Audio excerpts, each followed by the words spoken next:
सुनते रहते थे।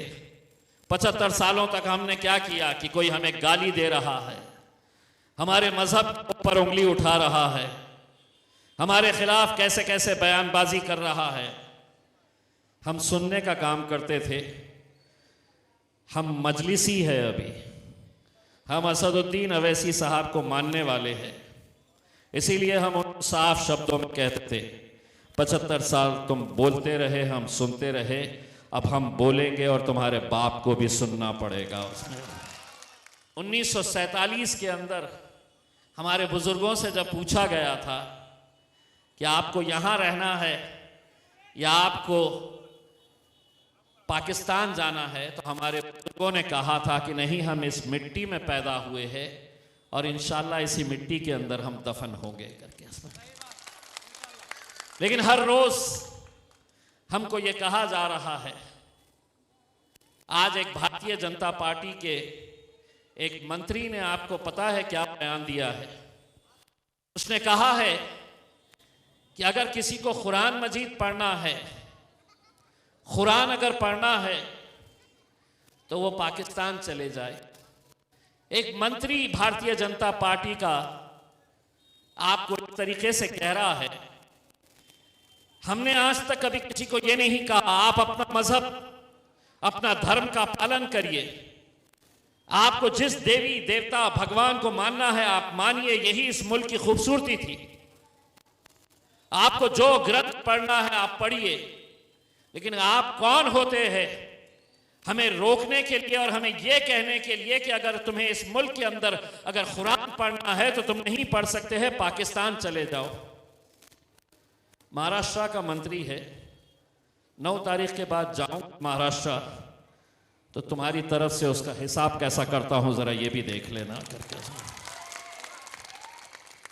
मीडिया के सामने तो तू बोल दिया, शायद तुझे इस बात का अंदाजा था कि इम्तियाज जलील महाराष्ट्र में नहीं है, बिहार में है, तो बोल कुछ भी।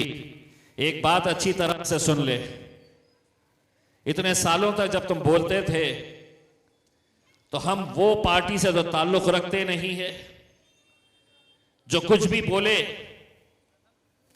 तो आपको सुनना है, आप सुनते रहते थे। 75 सालों तक हमने क्या किया कि कोई हमें गाली दे रहा है, हमारे मजहब पर उंगली उठा रहा है, हमारे खिलाफ कैसे कैसे बयानबाजी कर रहा है। हम सुनने का काम करते थे। हम मजलिसी है अभी, हम असदुद्दीन अवैसी साहब को मानने वाले हैं, इसीलिए हम उन साफ शब्दों में कहते थे 75 साल तुम बोलते रहे, हम सुनते रहे, अब हम बोलेंगे और तुम्हारे बाप को भी सुनना पड़ेगा। उसमें बहुत बहुत हो चुका है। जिसको जो भाषा में समझ में आता है उस भाषा में अगर हम बात नहीं करेंगे तो हो सकता है कि ये कल हमारे सर पे आके नाचना शुरू कर दे। हद तो ये हो गई है कि हमें बोलते बोलते, हमारे मजहब के ऊपर बोलते बोलते वो हमारी जिंदगी, हमारी जान, हमारा वजूद, हमारी पहचान, हमारी शिनाख्त जिसकी वजह से थे वो हमारे नबी करीम सल्लल्लाहु अलैहि वसल्लम, उनके खिलाफ गुस्ताखी की जा रही है। जेडीयू का मुस्लिम लीडर खामोश, कांग्रेस का मुस्लिम लीडर खामोश, समाजवादी पार्टी का मुस्लिम लीडर खामोश, कोई बोलने वाला नहीं है, क्योंकि उन्हें अपने नबी से ज्यादा अपनी कुर्सी प्यारी है। हम एक पैगाम देते हैं, हम एक पैगाम देते हैं कि ऐसे 100 कुर्सियों को हम जूती पे मारेंगे, अगर कोई हमारे हुजूर के खिलाफ गुस्ताखी करेगा तो हम खामोश बैठने वाले नहीं हैं। और आपने देखा होगा जब महाराष्ट्र के अंदर एक हरामी महाराज ने जब हुजूर के खिलाफ गुस्ताखी की तो मैं इंतजार कर रहा था कि कौन सा मुसलमान लीडर खड़े रहता है और इसकी मुखालिफत करता है। जब कोई नहीं खड़े रहा तो हमने कहा कि उसको हम दिखाएंगे कि हमारी ताकत क्या है करके। और तब हमने ये फैसला लिया कि हम मुंबई तक एक रैली लेकर जाएंगे। आप लोगों ने YouTube के ऊपर देखा होगा कि वो रैली कैसी थी करके। इसमें एक आवाज लगाए और पूरे महाराष्ट्र के मुसलमान इकट्ठा हो गए, लब्बैक कहते हुए। गाड़ियों का एक काफिला जब निकलने वाला था, पूरी हुकूमत महाराष्ट्र की, भारतीय जनता पार्टी, शिवसेना, राष्ट्रवादी कांग्रेस की हुकूमत हिल गई। पुलिस का सहारा लिया गया।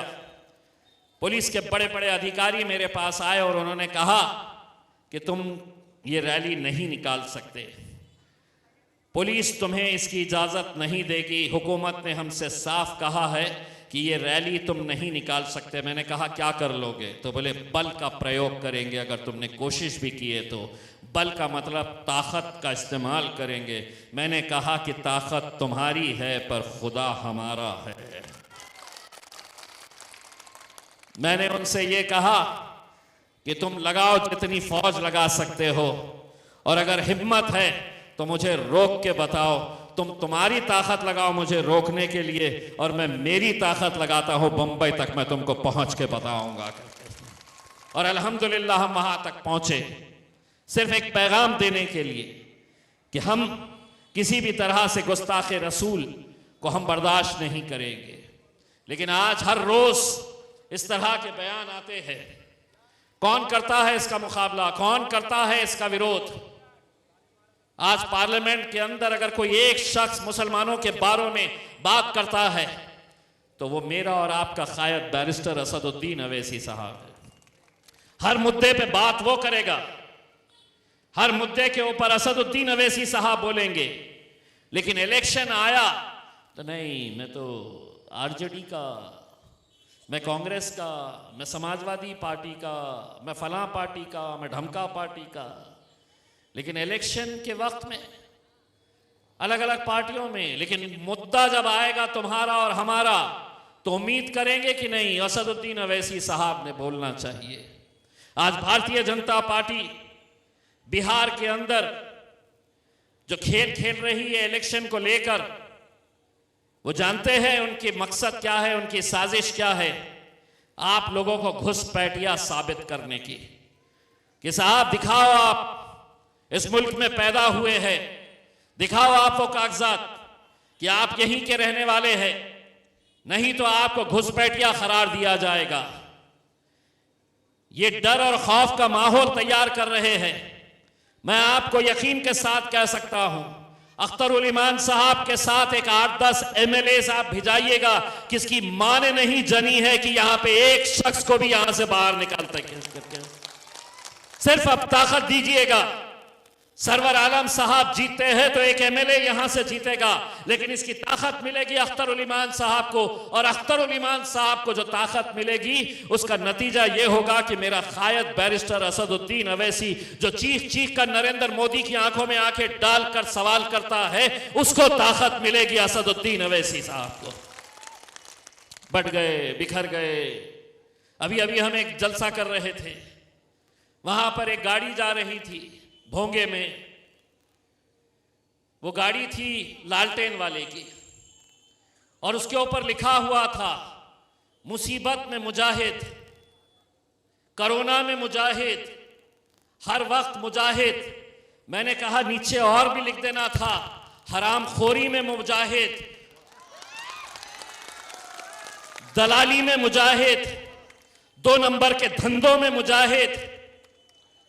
क्या ये बिहार की आवाम नहीं जानती है कि किस तरीके से ये 2 नंबर के धंधे करते आए हैं?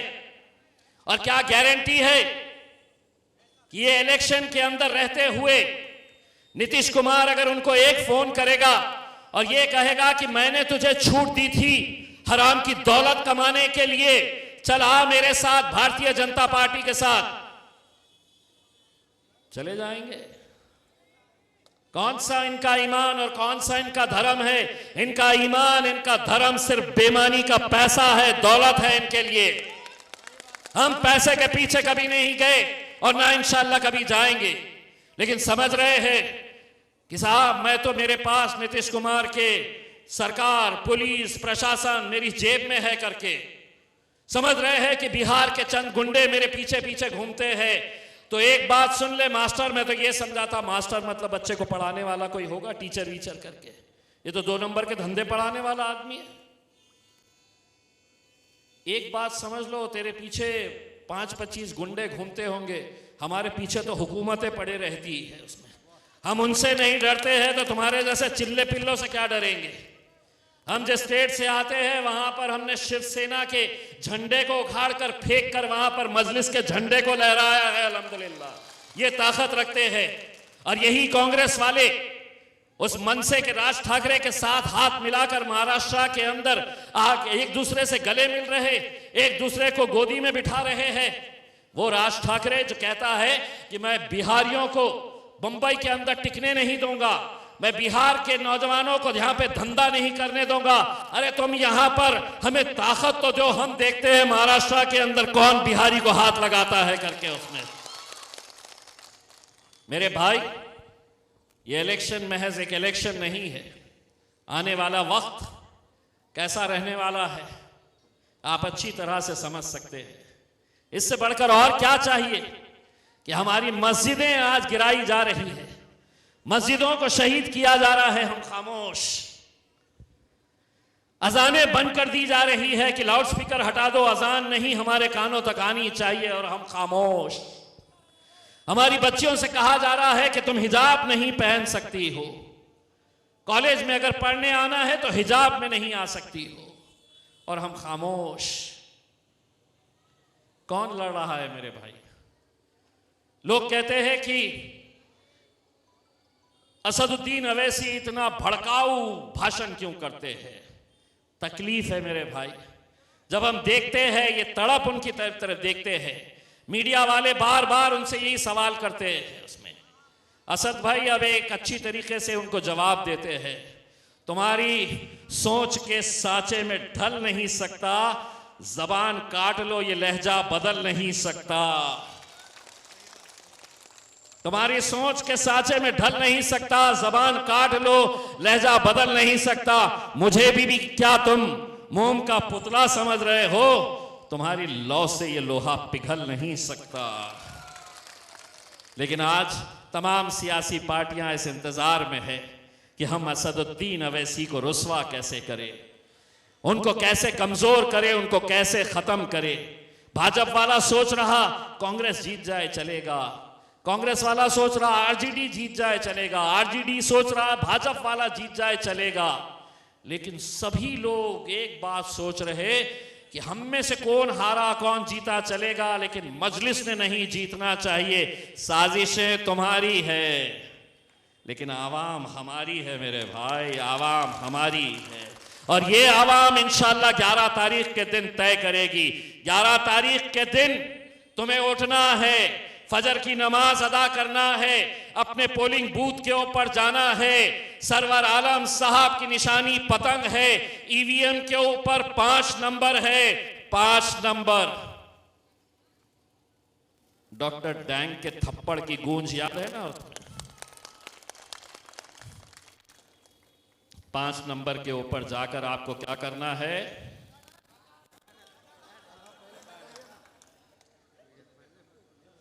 पांच नंबर के ऊपर क्या करना है? खटाखट खटाखट खटाखट। और जो तेजस्वी और राहुल गांधी ने कहा था कि तुम्हारी कोई हैसियत नहीं है बिहार के अंदर, हम तुमको एक सीट नहीं देते हैं, ये आवाम इंशाल्लाह तुमको बताएंगी 11 तारीख के दिन खट खटाखट खटाखट करके। और जब 14 तारीख के दिन नतीजे आएंगे इंशाल्लाह, अगर अल्लाह ने चाहा तो यही तेजस्वी और यही राहुल गांधी असदुद्दीन अवैसी साहब के घर के दरवाजे के सामने खड़े रहकर करेंगे खट खट खट खट खट खट खट खट खट खट। खोलो, आओ हमारे साथ। इंशाल्लाह वो मंजर भी आएगा अगर आप लोग हमारा साथ देंगे मेरे भाई, अगर आप लोग इंशाल्लाह साथ देंगे। कोई नहीं है अपना, एक बात अच्छी तरीके से समझ लो, कोई नहीं है अपना। हमको गैरों की ज़रूरत नहीं है, हमारे अपने ही हमें मिटाने में लगे हुए हैं, हमें ख़त्म करने के लिए। इम्तियाज़ जलील अगर हारा है मेरे भाई तो कोई गैरों की वजह से नहीं हारा है।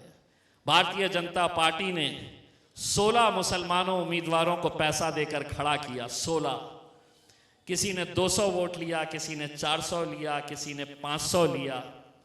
मैं महज 1700 वोट से हारा।